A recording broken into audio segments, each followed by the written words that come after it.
The galaxy believed distance made grief weaker. They were wrong. For 600 years, the Karth Dominion had ruled through terror. They never attacked powerful worlds, never challenged great fleets, never risked fair wars. Instead, they hunted the edges. Small colonies, remote settlements, forgotten worlds. They would descend from the stars without warning, burn entire populations, and leave behind only ashes and fear. Again and again, it worked.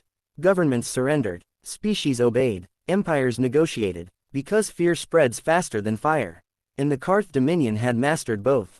Then they came to a human colony called New Eden, a beautiful frontier world beneath a warm yellow sun. 12 million people lived there. Farmers, teachers, engineers, children, people who believed tomorrow would come. They never imagined that tomorrow would be stolen. Without warning, Karth warships emerged from hyperspace. The skies darkened, emergency sirens screamed. Governor Leona Reyes received a single message: submit to Dominion authority, pay tribute, accept occupation. The governor listened, then calmly answered, no. The Karth commanders laughed. To them, humanity was still young, still weak, still naive. One colony would be enough to teach obedience. So they opened fire. The heavens exploded, orbital defenses vanished in seconds. Cities burned, oceans boiled beneath falling plasma. Entire continents became fields of red glass. Families ran, children cried, the sky itself seemed to collapse. And then, one final transmission escaped the destruction. A signal so weak that half the galaxy almost missed it. It wasn't a military report. It wasn't a surrender. It wasn't even a plea for help. It was the voice of a child. Soft, terrified, barely audible. Earth, they are burning the stars. Then the signal ended, and New Eden died. For 11 minutes, Earth said nothing. No speeches, no threats, no declarations, nothing. Across humanity's worlds, every screen showed the same footage. Cities burning, orbital elevators falling from the sky, hospitals collapsing, families running through fire. No edits, no censorship, no comforting words, just the truth. People watched in silence. Workers stopped factories, pilots grounded ships, soldiers removed their helmets, parents held their children tighter. And when the recording ended, humanity watched it again, because humans have a strange habit. We do not heal by pretending pain never happened. We remember every face, every name, every loss, and each memory becomes a promise. If your home world was attacked like New Eden, would you choose revenge or justice? Write your answer in the comments. Meanwhile, across the galaxy, alien journalists began making predictions. Humanity is afraid. They are in shock. Their government is collapsing. The Dominion has won. The Karth Dominion celebrated. Grand Archon expected surrender. Why wouldn't he? Every other civilization had surrendered. Every single one. But humanity was different. Not because humans were stronger. Not because humans were smarter. Because humans remembered. And memory can become something far more dangerous than anger. Deep beneath the Andes Mountains on Earth, a massive command chamber came alive. Steel doors sealed, encrypted networks activated, ancient protocols awakened. At the center of the room stood Admiral Jonas Vale, a man who had spent his entire life preparing for a war he hoped would never come. He stared at the final image from New Eden. The child, the burning sky, the dying transmission. Then he placed his hand on a black console and activated Protocol Nightfall, a plan so secret that even most governments believed it was only a myth. Around the chamber, officers opened sealed orders. Some of them turned pale. Others simply nodded. No one celebrated. No one cheered, because they understood exactly what had just begun. One message was transmitted to every human fleet, colony, station, and hidden asset across known space. A single sentence. New Eden has fallen. The sky is no longer neutral. The next event confused the entire galaxy. No fleets appeared. No invasion began. No human armada crossed the border. Instead, a star vanished. Not exploded. Not destroyed. Vanished. Above the Dominion supply world of Yorin, daylight suddenly disappeared. Millions looked up. The sun was gone. Darkness swallowed the planet. Factories stopped. Navigation systems failed. Religious leaders declared the end of creation. People panicked. Scientists searched desperately for answers. But there were none. Because humanity had done something impossible. They had wrapped the star inside a gravity veil, bending light itself, turning a sun invisible. And that was only the beginning. Hours later, a second star disappeared, then a third, then a fourth, each one supporting Dominion military infrastructure. Shipyards, fortresses, supply hubs, communication networks, all suddenly blind, all suddenly trapped in darkness. The Karth Dominion had spent centuries using fire as a weapon. Humanity answered with shadow, not destruction, control, not chaos, precision. Every blackout targeted military assets. Every veil avoided civilian populations. No cities burned, no children died, no world shattered. Humanity wasn't seeking revenge. Humanity was dismantling an empire. One shadow at a time.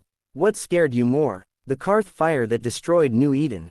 Or humanity's silent darkness? Tell me below. Grand Archon-Vyar erupted with rage. Scientists were dragged before him. Engineers were threatened. Admirals screamed at their crews. But nobody could explain what was happening. Stars were not supposed to disappear. Light was not supposed to obey anyone. Yet somehow, humanity had made darkness into a weapon.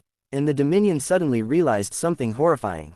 They had started a war against a species they did not understand. A species that had spent centuries preparing for monsters. And now, the monsters had finally arrived. As Dominion fleets scrambled through blind hyperspace routes, human warships began moving, silent, invisible, patient, waiting in the dark. The first battle reports never reached command. The second vanished. The third disappeared completely. Entire task forces simply stopped responding. One after another, like ships being swallowed by the night itself. And throughout all of it, across every captured Dominion frequency, a human voice continued speaking. Calmly, endlessly, reading names. The names of New Eden's dead. Teachers, doctors, mechanics, students, children. Thousands upon thousands of names. Hour after hour, day after day, a reminder, a warning, a promise. Humanity had not forgotten, and humanity was coming. The galaxy watched in disbelief. Because for the first time in 600 years, the Karth Dominion was afraid. And the darkness was only beginning.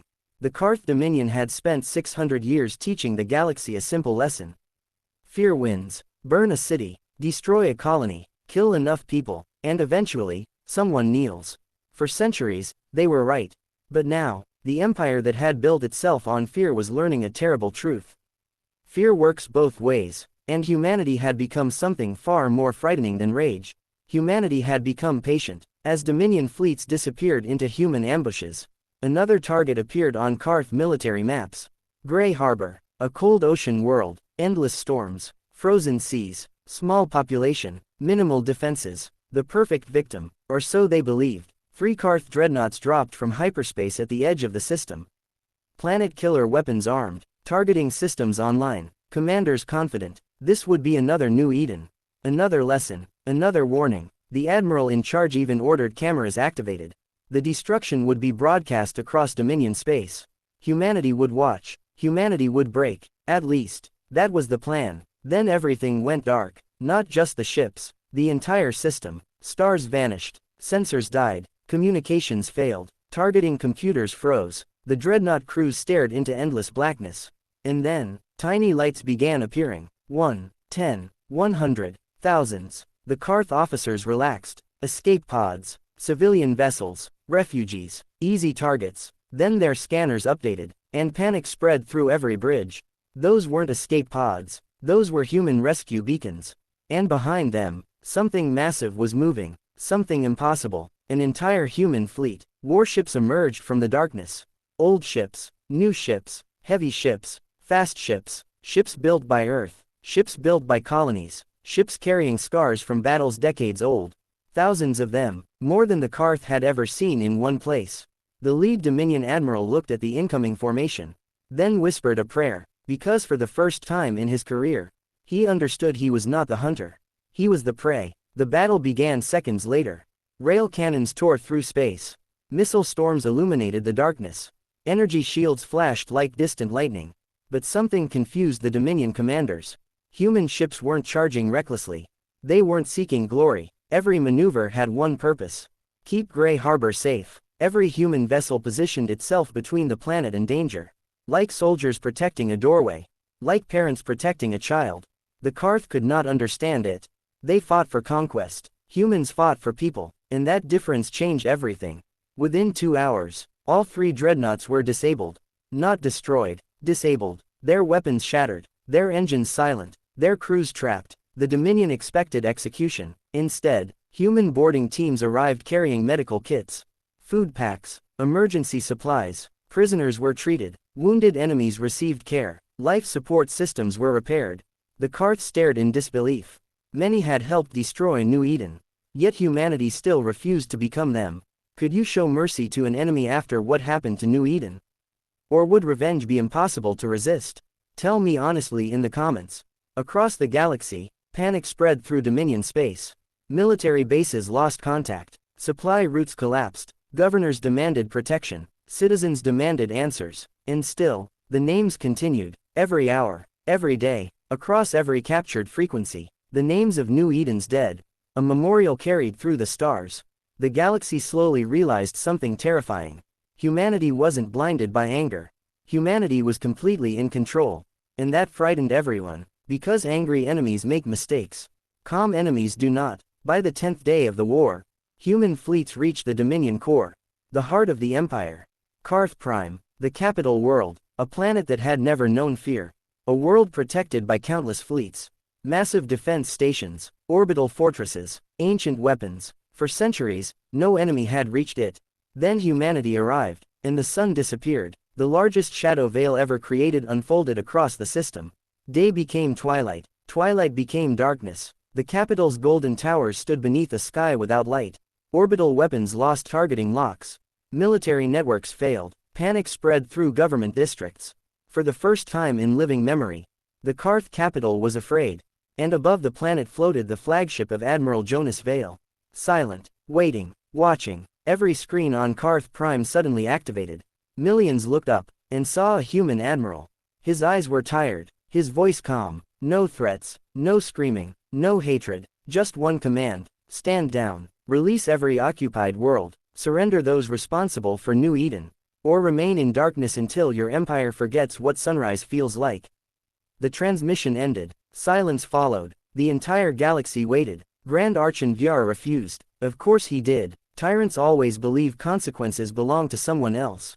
For 13 minutes, he screamed, threatened, demanded resistance, promised victory. Then reality arrived, not from Earth, from his own people. At the edge of the system, rebel fleets emerged, species once conquered by the Dominion, worlds once forced into obedience, civilizations that had spent generations living under fear. Now they saw something impossible.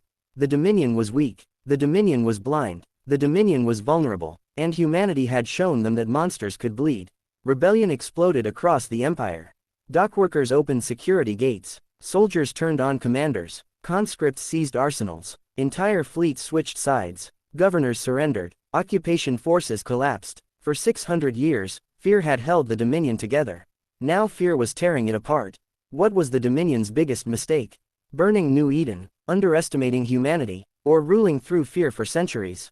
Write your answer below. The end came quietly. No final battle, no glorious last stand, no burning capital. Karth soldiers entered the throne carrier themselves. Security teams abandoned their posts. Officers lowered weapons, and Grand Archon was arrested by his own military. Dragged from the throne he believed would last forever. As he was taken away, the darkness still covered Karth Prime. And for the first time, the Empire saw itself clearly. Not as conquerors, not as rulers, but as the authors of their own downfall. When the war ended, the galaxy expected vengeance. Everyone did. Humanity possessed the power to destroy worlds. Humanity could hide stars. Humanity could have erased the Dominion forever. Instead, trials began. War criminals faced justice. Occupied species were freed. Reparations were paid. Reconstruction fleets were launched. And one by one, the stars returned. Sunlight spread across former Dominion worlds. Children stepped outside. Families looked upward. And dawn came back. Not as a gift, as a choice. Humanity could have chosen destruction.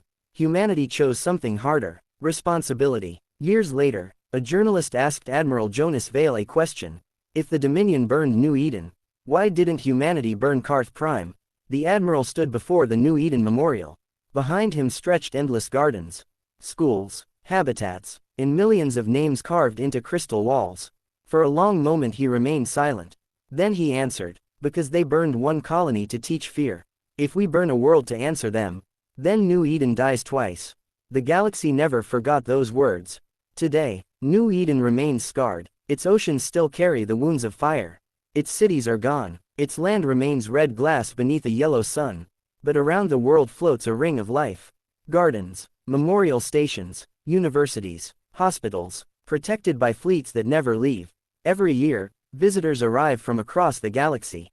They stand beneath an artificial night sky, and watch as millions of stars form names. The names of those who were lost. The names that changed history. The names that taught the galaxy a final lesson. A lesson written into every interstellar law. A lesson every child now learns. Harm humanity, and Earth will come. Harm the innocent, and Earth will come faster. Burn one human colony, and every star you depend upon may disappear. Not forever, not for conquest, but long enough for you to understand the darkness you tried to give others. Because the aliens burned New Eden, and humanity showed the galaxy that even darkness can become a shield. The end. Final comment question: if humanity really existed in this galaxy, would you want Earth as your ally? Or would you fear becoming its enemy? Comment your answer below. Thanks for watching. If you love epic sci-fi stories and unforgettable adventures, be sure to like, share, and subscribe to HYF Sci-Fi. Join our growing community, and we'll see you in the next journey beyond the stars.